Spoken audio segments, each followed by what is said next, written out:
سالنا وحامرين مبستو بينجن وازش كندي كوجوما عراقي وداعش بساعة ما وادعي ما نخواشكر نهمها ما مزبالتي نا علامة قطان ومردي بنا عدالتي.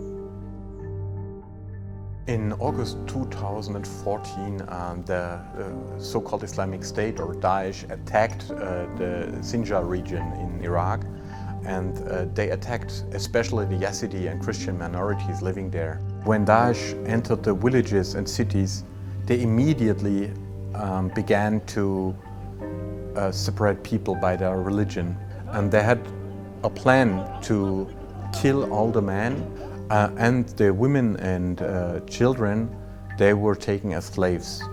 نابي من خلاصة حمري من 11 سالة عراقي تمازن بو عرب اختي تاعش سيما هشتاتي مش مال دركتن متام بينا كردستان ام ريفا كرت ام همو دور كرنا سات كچكي چتاكي وسا هبو بيجا ام كرنا بوزا دوام بوزيت مازندا ومبرنا موسل نابي ميبانا حمري من 20 سالن هم بستهنجي عم برنا شنقالدا داخلي باشيردا السر او جيكا متيدة السردانين سوكا كاچكا ددوا سر مكراشر از اوه كنابي دركتي از الترم بلاقي سوار كنن كومتك تختار كده تحسامني إباري إنه بيام اختصابك أو اختصاب جماعتك تبايوان عاوزي برخواك في مشتاكي عاديو.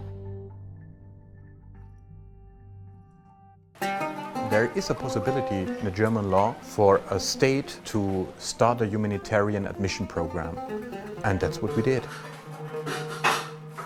We decided to take in up to 1,000 women and children that suffered traumatizing violence from Daesh. But many of the women, they wanted to have justice. They demanded to give testimony about what has happened.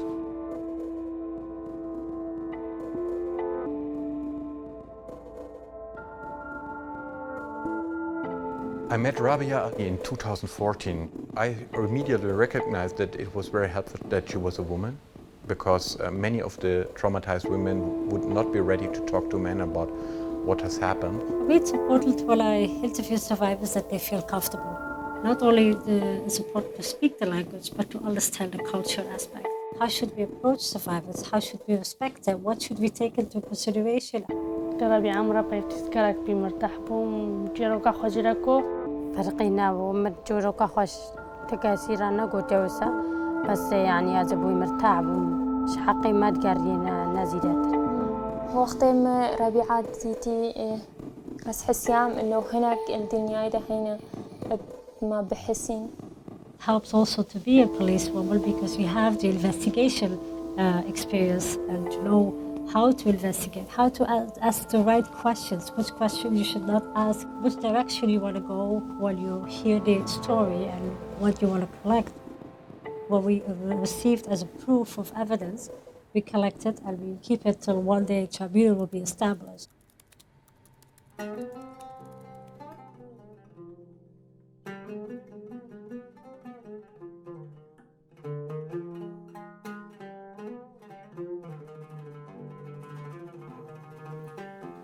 I worked in San Francisco Police Department and District Attorney's Office as an investigator for 11 years, and then started doing work on the International Criminal Tribunal for the former Yugoslavia, and did that for many years.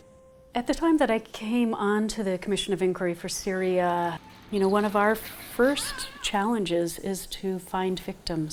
The survivor of sexual violence in conflict may have not told anyone, just out of fear of whether it's reprisal, of embarrassment, of a stigma.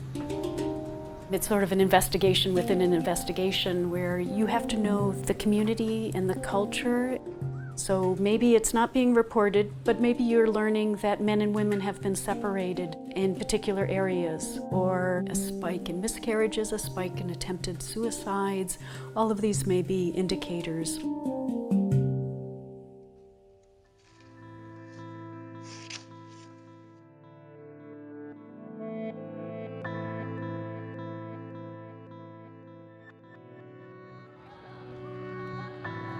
I went to Zatari camp and immediately went to speak to the different clinics and hospitals that were set up there, and I met Dr. Hala. Dr. Hala was a great resource in learning about sexual violence, what others had experienced, what she was seeing. I'm Hala, a Syrian doctor. When I started work in Zatari camp in a clinic, because I was the only female doctor at that clinic at that time, I received a lot of cases that was suffering from sexual violations. What was incredibly important about meeting Dr. Hala was the medical evidence. That's the type of evidence that I know later holds up in court. Yes, 2 marks, yeah. There's a lot of consequences for sexual violence. Physical symptoms and signs like fractures, transmitted diseases, also trauma for several parts of the body. But the most important consequences is the psychological one, because it lasted for a long time and maybe lead to suicide. So we have to do something as professionals, as a doctor, to document these cases, because it's not enough just to provide services for the victim. Also, you have to give them maybe hope that they can punish the perpetrator one day, to bring the justice to their lives, and that will keep the peace in the community. You are doing great work. Thank you. I am so happy that you're here.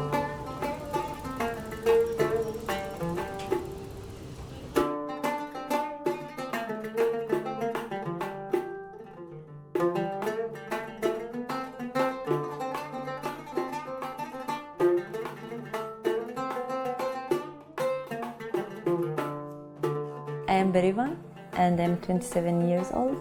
I grew up in Syria. I studied English and linguistics, also playing and studying music. In 2010, when the revolution started in Damascus, most of us were thinking that even though we know that we might not win, but at least we are trying, you know?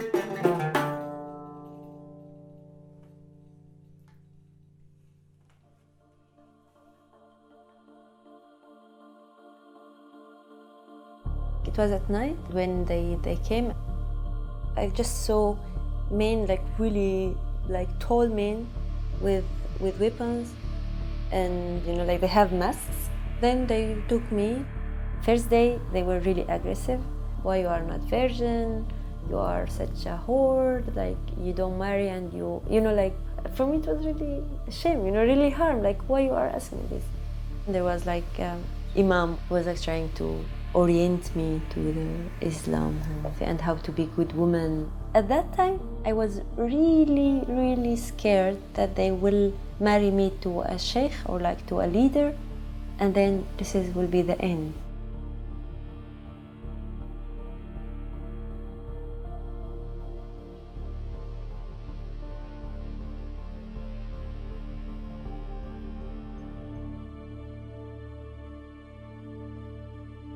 My first impression about Berivan is she was a very strong activist in Syria, but that she lost all the hope due to the war. At that time, actually, I lost my belief and my trust of international organizations. When I met Rabia, I said, oh, okay, she will be the same person. They just like want to do a report and then go, you know? But no, for me, it was like a little bit different. She was really like sensitive, really respectful. And I remember her face when she was like talking with me, and she really have like this face of really she's with me, you know, like, and it's important somehow like to feel like some support, you know, to get some support. So one day in the future, I think we all hope that some sort of court will be set up You will have all these years of the work that the Commission of Inquiry has done, all the interviews, all the information, the evidence that it has gathered to be used in such a court. It's very important that when we send experts to intervene, we are able to send people who have the expertise that will stand up to scrutiny. So we choose these experts very carefully because we have to protect the integrity of the evidence that they gather. And this is the evidence that we are able to use all the way from local to national to sometimes the international court, because justice delayed is justice denied.